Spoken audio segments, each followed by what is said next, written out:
कलयुग का सच। द्वापर युग के बाद कलयुग की शुरुआत हुई। वेदों और पुराणों के अनुसार कलयुग का कालखंड सबसे छोटा माना गया है। इस युग में भगवान विष्णु का 10वां अवतार होगा, जिसका नाम होगा कल्कि। विष्णु पुराण के अनुसार इस युग में कन्याएं 12 साल में ही गर्भवती होने लगेंगी। मनुष्य की औसत आयु घटकर 20 साल रह जाएगी।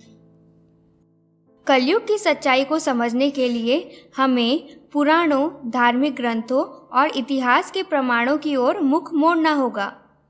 कलयुग धार्मिक परंपराओं में चौथा युग है, जिसमें धर्म, सत्य और न्याय की ओर पराजय होती है। यहाँ कुछ मुख्य सत्यों को हिंदी में व्यक्त किया गया है। पहला, धर्म का अंधपतन। कलयुग में धर्म का अंधपतन होता है। लोग अपने स्वार्थ के लिए न्याय को त्याग देते हैं और अन्याय का पालन करते हैं। दूसरा, कपट और धोखाधड़ी।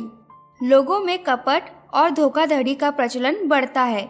विश्वासघात, विश्वास के लिए उत्तेजना और भ्रष्टाचार की घोरता कलयुग की स्वाभाविकता बन जाती है।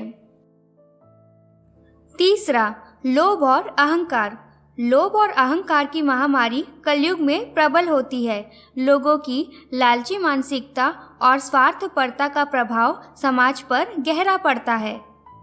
चौथा, अधार्मिकता और हिंसा। कलयुग में अधार्मिकता और हिंसा का प्रचलन होता है।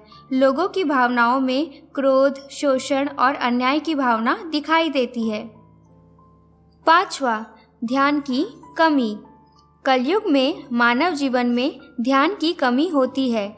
लोग अपने अंतरंग विश्वास को लेकर अनिधिकृत कर्मों में लीन होते हैं और अपने आत्मा की प्रार्थना और साधना की अनुपस्थिति में रहते हैं। कलयुग में सत्य का पालन करना कठिन होता है, लेकिन यह हमें आध्यात्मिकता, सच्चाई और धर्म के प्रति समर्पित रहने की आवश्यकता को समझाता है। इस युग में सत्य और धर्म का पालन करके ही हम अपने जीवन को सार्थक और उद्दीपन प्रदान कर सकते हैं।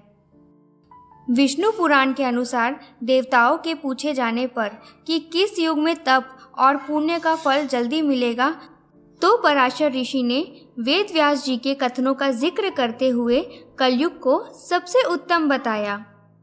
श्री वेद व्यास जी को ही वेदों का रचनाकार माना जाता है।